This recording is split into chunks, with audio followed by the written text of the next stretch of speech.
अक्सर ऐसा होता है ना कि दिन शुरू नहीं होता और लगता है सब कुछ काबू से बाहर हो गया है। तो आज हम इसी बारे में बात करेंगे। हम एक बहुत ही ताकतवर रूहानी फ्रेमवर्क को समझेंगे कि सुबह उठने के बाद वो जो पहले चंद लम्हात होते हैं उन पर काबू पाकर हम अपने दिन और फिर आहिस्ता आहिस्ता अपनी पूरी जिंदगी को कैसे बदल सकते हैं। तो इस पूरी गुफ्तगू को हम एक कहानी से शुरू करते हैं।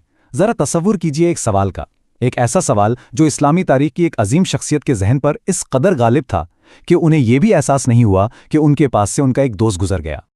ये कहानी है नबी करीम सल्लल्लाहु अलैहि वसल्लम के 3 अजीम सहाबा की, हज़रत उमर, हज़रत उस्मान और हज़रत अबू बकर रज़ियल्लाहु अन्हुम। होता कुछ यूं है कि हज़रत उमर हज़रत उस्मान को देखते हैं जो किसी गहरी सोच में डूबे हुए हैं। वो उन्हें सलाम करते हैं लेकिन आगे से कोई जवाब नहीं आता। अब देखें, मदीना का जो मुआशरा था वो भाईचारे पर मबनी था।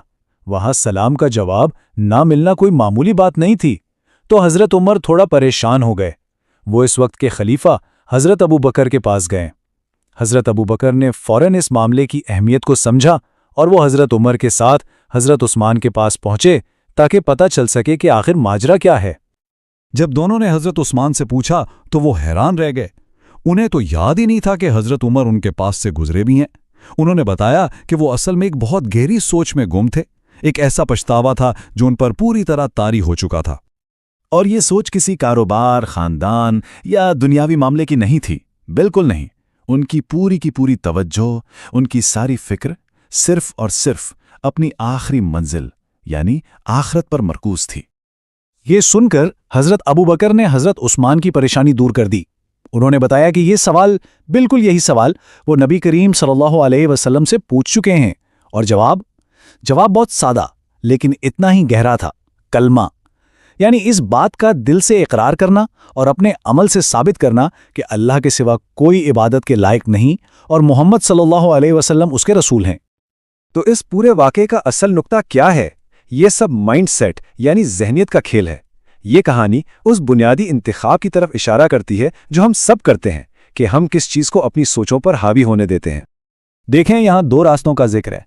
एक तरफ वो लोग हैं जिनकी पूरी तवज्जो सिर्फ इस दुनिया पर होती है। नतीजा, फिक्रें बिखरी हुई, हर वक्त एक बेचैनी, और अल्लाह भी उनके मामलात को बिखेर देता है। लेकिन दूसरी तरफ जब किसी की असल फिक्र आखिरत बन जाती है तो अल्लाह उसके दुनियावी मामलात की जिम्मेदारी खुद ले लेता है। इससे दिल को सुकून मिलता है और जिंदगी में मकसद साफ नजर आने लगता है। इस तस्वुर को एक बहुत ही खूबसूरत मिसाल से समझाया गया है कि ये दुनिया एक साए की तरह है। जितना इसका पीछा करोगे ये उतना ही दूर भागेगी, और अगर इससे मुंह मोड़ लो तो ये तुम्हारे पीछे आएगी। कितनी गहरी बात है ना। दुनिया के पीछे भागने से सुकून नहीं मिलता, लेकिन जब मकसद बुलंद हो तो दुनिया खुद कदमों में आ जाती है। अच्छा, तो सवाल ये है कि इस आखिरत पर मरकूज जहनियत को अपनी रोज़मर्रा की ज़िंदगी में लाएं कैसे? इसका आगाज़ होता है दिन के पहले हिस्से को जीतने से।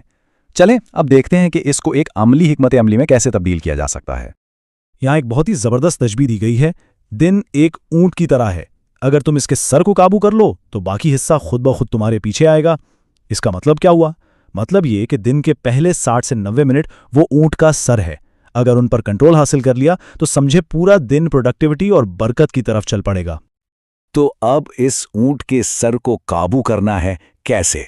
इसके लिए हमारे पास एक बिल्कुल वाज़ेह 5 नुकाती एक्शन प्लान है। एक ऐसा प्लान जिससे हम अपने दिन का आगाज सही तरीके से कर सकते हैं। ये रूटीन असल में दिन को रूहानी तौर पर मुस्तहकम करने के लिए है। तो चलिए देखते हैं इन 90 मिनट को इस्तेमाल कैसे करना है। स्टेप 1, फजर से कम 30 मिनट पहले उठना। स्टेप 2, वुजू करना इस नियत के साथ कि गुनाह धुल जाएं। स्टेप 3, कम से कम 2 रकत तहज्जुद की नमाज पढ़ना। स्टेप 4, फजर से पहले का जो वक्त है उसमें अल्लाह से इस्तिग़फ़ार करना यानी माफ़ी मांगना। और आखिर में स्टेप 5, फजर की नमाज और उसके बाद सुबह के अज़कार। और इनमें से हर एक कदम का बहुत गहरा रूहानी फ़ायदा है। जैसे वुज़ू से गुनाह धुल जाते हैं, यहाँ तक कि नाखूनों के नीचे से भी। रात को सिर्फ 10 आयात पढ़ने से नाम गाफलों की फहरिस्त से निकल जाता है। अल्लाह फरिश्तों के सामने फ़ख्र करता है उस बंदे पर जो अपनी नींद छोड़ के इबादत के लिए उठता है। और फजर से पहले की 2 सुन्नतें, उनके बारे में तो फरमाया गया है कि वो दुनिया और जो कुछ इसमें है सबसे बेहतर हैं। तो ये सिर्फ एक चेकलिस्ट नहीं है, बल्कि ये दिन शुरू होने से पहले अपने मकसद को दोबारा फोकस में लाने का जरिया है। लेकिन अब असल सवाल, इस रूटीन को एक मुस्तकिल आदत कैसे बनाएं? اس کے لیے ایک بہت ہی سادہ مگر طاقتور چیلنج ہے. اسے کہتے ہیں 90-91 کا اصول. اس اصول کا پہلا 90 ہے دن، یعنی 90 دن. کہا جاتا ہے کہ کسی بھی عادت کو زندگی کا حصہ بنانے کے لیے اتنا وقت ضروری ہے. تو پہلا کمٹمنٹ ہے اس پلان پر اگلے 90 دن تک مستقل مزاجی سے عمل کرنا ہے.